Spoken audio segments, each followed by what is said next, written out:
I have lived during times of peace, and I have lived through times of war and conflict, and I have concluded that I prefer the times of peace. And I would pray for peace, and oftentimes when I close out my radio shows, I say, Lord, give us peace in this world, because peace is good for all involved. But when I hear of war, my heart begins to just break, because I realize that we're talking about the disruption of people's lives, their families, their fortunes. It really is a terrible thing. And you say, well, what is it that causes wars and conflicts? And James tells us in his writings, he says that war comes from basically lust. And lust, in other words, one nation lust after what another nation has. It's just like one person lust after something that another person has.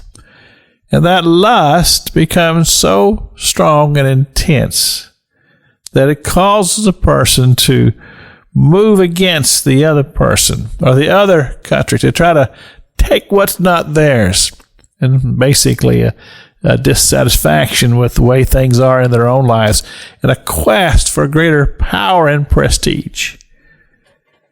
But in the Psalms 113, the scripture tells us that the Lord is above the nations, and his glory above the heavens.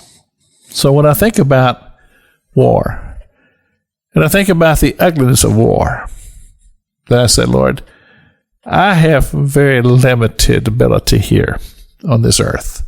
I'm a human. I have no great power except the power to intercede in the spiritual world and in the spiritual realm, to pray that God would intercede in the conflicts of this life and in this world, and that God would intervene, and that he would bring peace where there's trouble.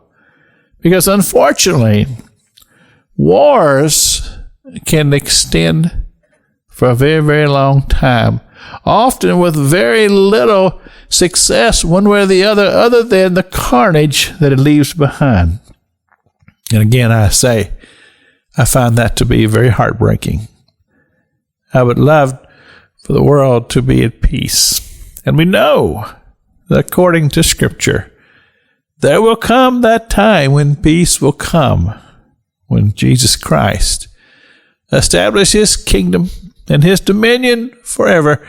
For the Scripture tells us that there will come a time when every knee will bow and every tongue shall confess that Jesus Christ is Lord.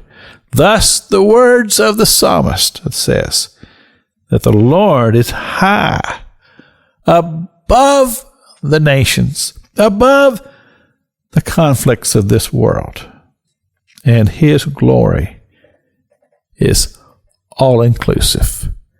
This is Pastor Jack King with the gospel on the radio broadcast.